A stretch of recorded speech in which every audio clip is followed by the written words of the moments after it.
what's their purpose? What do they for? Yeah, so those are going to form, you know, the gametes, the sperm and egg, right? Okay.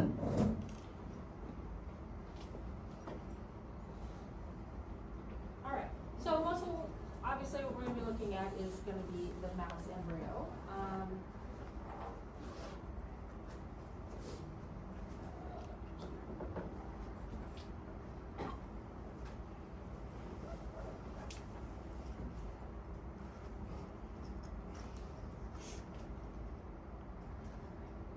So in this diagram here, this is just kind of a nice little reference because they have the different tissues that are color coded. Down here it tells you what those tissues are. So I tell you as we're moving through here, but if you know you ever want to reinforce, just kind of take a look. We have it everything right here. So we'll be looking at this image a little bit closer.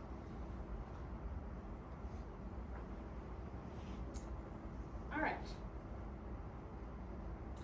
So just a quick overview. So the cells that are going to become the precursor. So now we're not talking about primordial germ cells.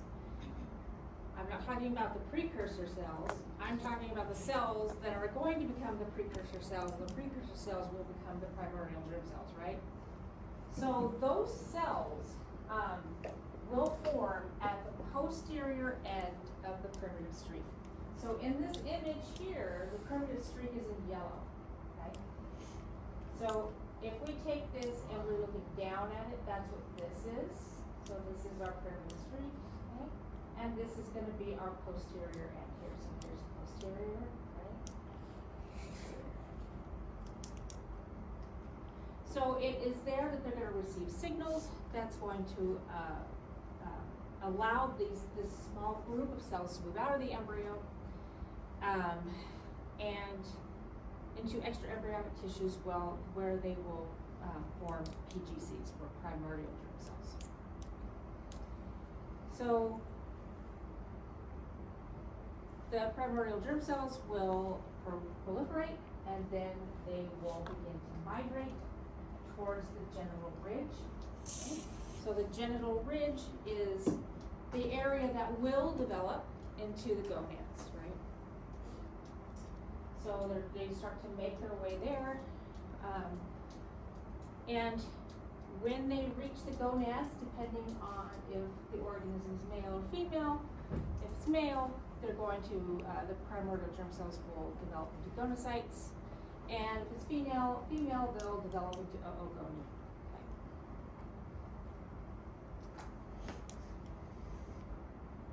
So you see here that the proliferation migration starts in embryonic day 8, and remember this is in mice, right? So this is 8 days post-fertilization.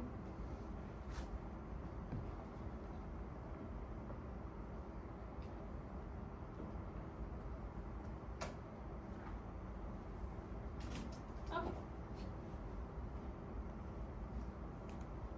So in the extraembryonic ectoderm, which is this gray area here, right? There are cells that are expressing BMP, okay? Specifically BMP4 and BMP8B, but just BMP is good enough. So these cells in the embryonic ectoderm that are expressing and secreting the BMP, only certain set of cells is going to be able to receive that signal, and it's the ones that are going to be close to that signal, right? The ones that are farther away aren't going to receive the signal. So the ones that are close to the signal are going to be a small group of cells that are going to turn into the precursors to germ cells, primordial germ cells.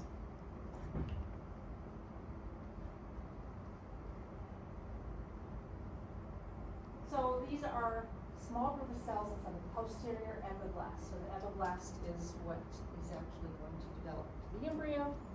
The posterior end, they're going to receive that signal of BMP, and that's going to cause those cells there to start expressing BLIMP1 and PRDM14.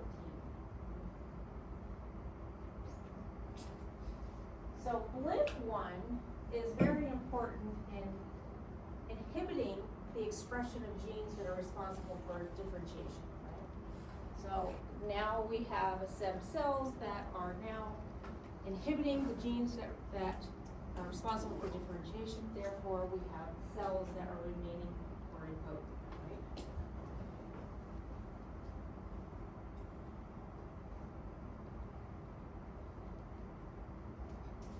BLIMP positive cells, these are the cells that express the BLIMP, then will migrate. So they're going to migrate out of the primitive street, and they're going to migrate to the extraembryonic mesoderm. So right at the base of the allantois. So this is the allantois here, this little nub thing there. Okay.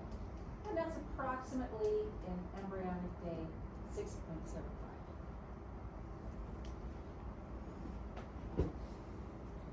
So when they migrate there, what they're doing is they're removing themselves from the embryo completely, right?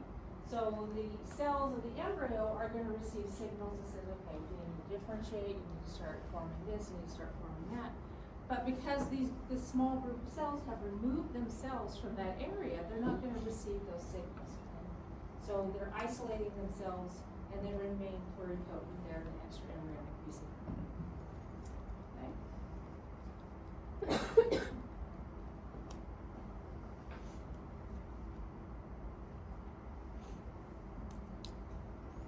So this is just a little bit more detail for you, kind of broken down into sections. Here is the extraembryonic ectoderm, our gray cells that were in the image before. Those cells are producing again the BMP. It's going to act on a very small number of cells that are proximal to the extraembryonic ectoderm, so they're near the ectoderm. And it's going to cause these cells to start expressing BLIMP1. BLIMP1 is going to just immediately inhibit the differentiation genes. It's also going to cause PRDM14. PRDM14 is going to start upregulating SOX2. Okay. Also going to start upregulating chromatin modification. In addition to inhibiting the differentiation genes, the BLIMP1 is also going to play a part in upregulating SOX2. It's also going to upregulate NANOB. And it's going to be responsible for the migration to the extraembryonic mesoderm. So, as these cells are migrating, they're going to undergo a extensive change in their chromatin modification, right? So, when you see chromatin modification, what do you guys think? That should trigger something in your mind.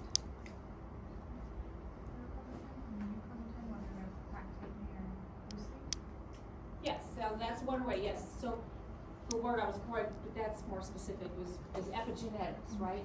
So the epigenetic signature of these cells is going to change drastically, okay? So in these primordial germ cells, a lot of the epigenetic markers that were on them from the parent, right, get removed.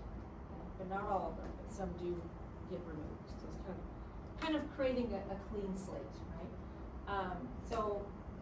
But that doesn't always happen because we know that epigenetic modifications can be passed down to offspring, and we see certain phenotypes that are carried on through many generations. So it's kind of an interesting area. Yeah. It's not when the chromosomes get separated, right? Sorry? When chromosomes get separated and become haploid. What is that? What? That's not chromatin modification? Oh. No, because this is the embryo. Okay. So this is an individual embryo that's developing their cells. So we're not there. That's meiosis you're talking about? Yeah. Yeah. So that comes later. Yeah. All right.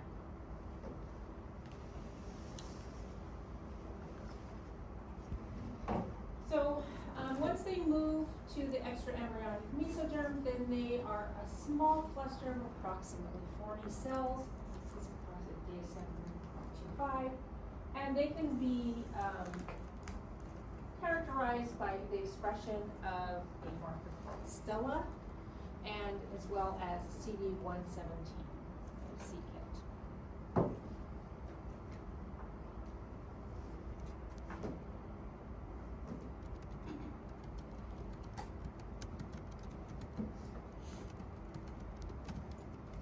All right.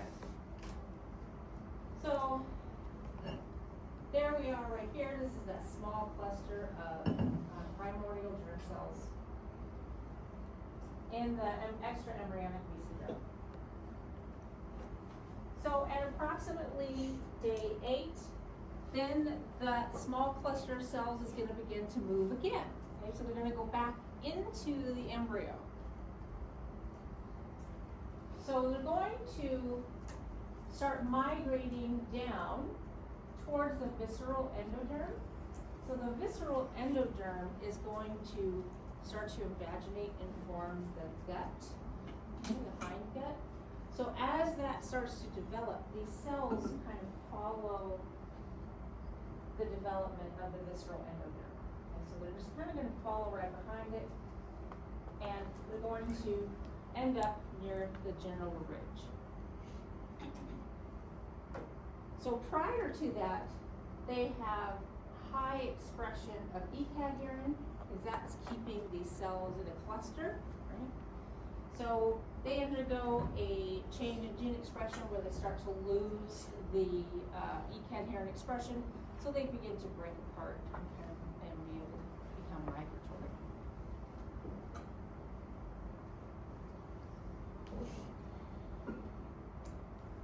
All right.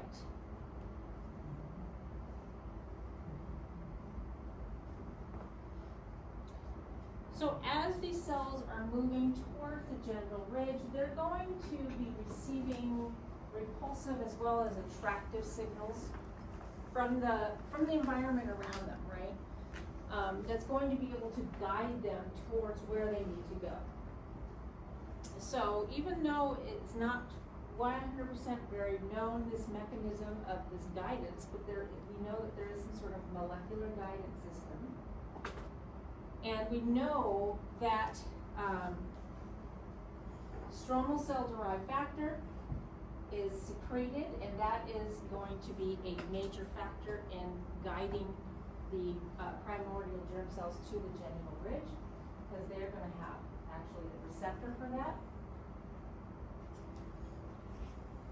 And we know this because we've knocked this out in mice, and when that is knocked out in mice, what happens is we get mice become sterile or barely even fertile. Right? So we know it's very important. In addition, they've done some work on zebrafish, and they found that also this SDF1 and CXCR4 pair. CXCR4 is a receptor, SDF1 is the ligand. This pair is also really important in helping guide the primordial germ cells to the genital ridge.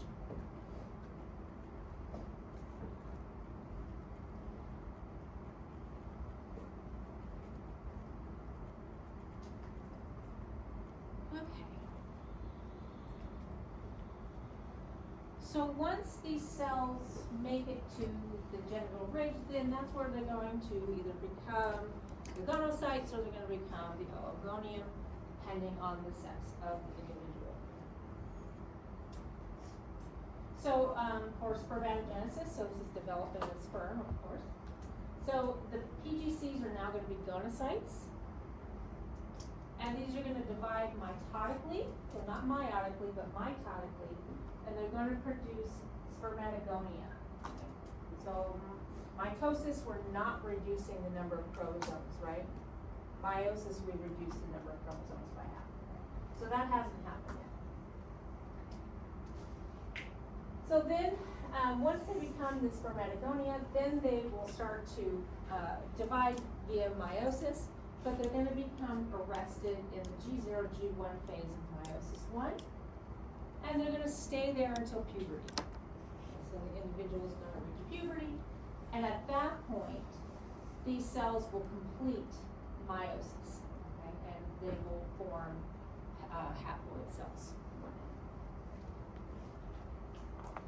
Within the germ cell line, there are spermatogonial stem cells, with germline stem cells, that are going to help maintain spermatogenesis throughout the adult life of the male.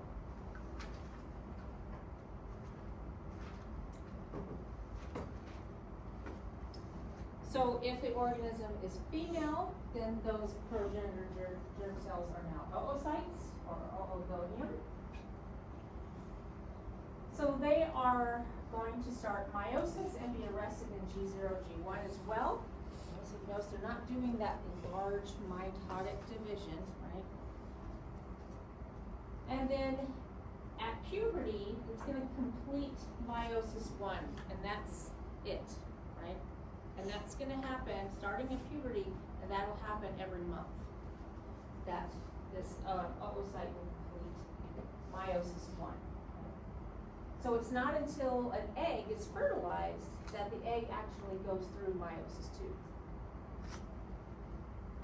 So upon fertilization, the egg actually completes meiosis 2, and so on and so forth. So there is some data that suggests that there's possibly germline cells in female gonads, but it's somewhat controversial because there's people that say there isn't, and then there's people that say there is. So the jury's still out, right? Until we have some better evidence. Right now, we just don't. They have found germline stem cells in a vertebrate. It's a fish, so that they have found for sure. And they do have germline stem cells in female invertebrates, specifically in Drosophila. So, but as far as other vertebrates besides that fish, it's still up in the air.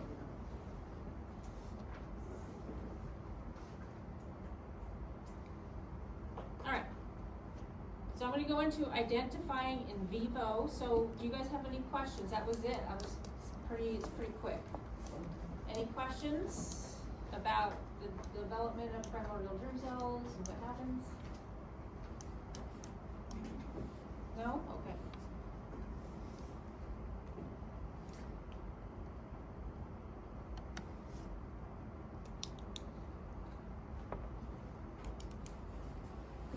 So, again, we always, as we're learning about these cells, we have to kind of think, okay, what are we going to want to do with them? So we know that they're pluripotent, has phosphorylation, so this is a possible avenue for research, right? We can isolate these cells, do some research on them, be able to get some information that could be very valuable in producing therapies for people, right? So being able to find them and identify them is somewhat helpful, right? So there are different ways that they can do this, and they can actually isolate these up to 13 and a half days, actually. So during migration, they can isolate these cells, and they can do it through various staining. So TNAP, which is tissue nonspecific alkaline phosphatase. So if you guys remember, alkaline phosphatase is one of the markers of embryonic stem cells with pluripotency. Another type of identification is through the staining of a protein called VEXA. And then, of course, we can always use that LIMP1 staining. They're expressing LIMP1, those are the migratory cells, so we can stain those and we can identify them there.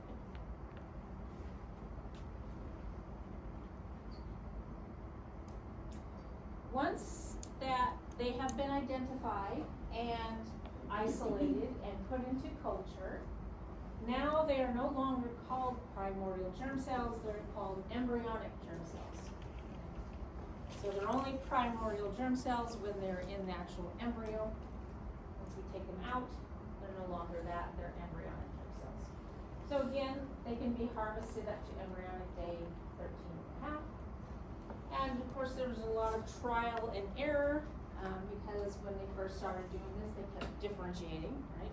So just like, with anything, it just takes patience and just the willingness to keep on going, and they figured out that there's a specific set of factors that are needed to help maintain the pluripotency of these cells, which include SCF, fibroblast growth factor, and leukemia inhibitory factor. So culture conditions must include these in order to maintain the culture.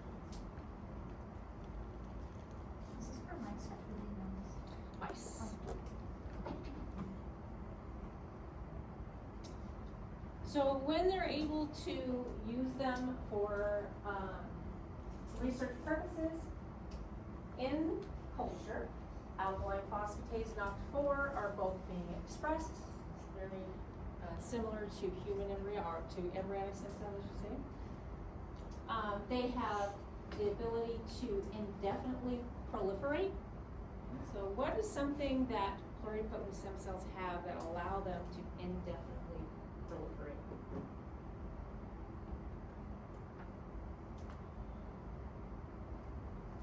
You guys remember? Something that adult stem cells don't have.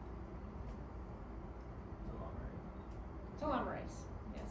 So telomerase is that enzyme that extends the telomeres, right? So embryonic stem cells and other pluripotent stem cells can divide without damaging their genome. So they can proliferate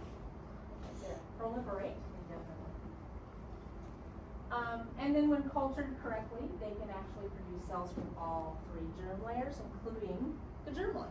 So they can actually become incorporated into a germ. So all of this is very, very promising.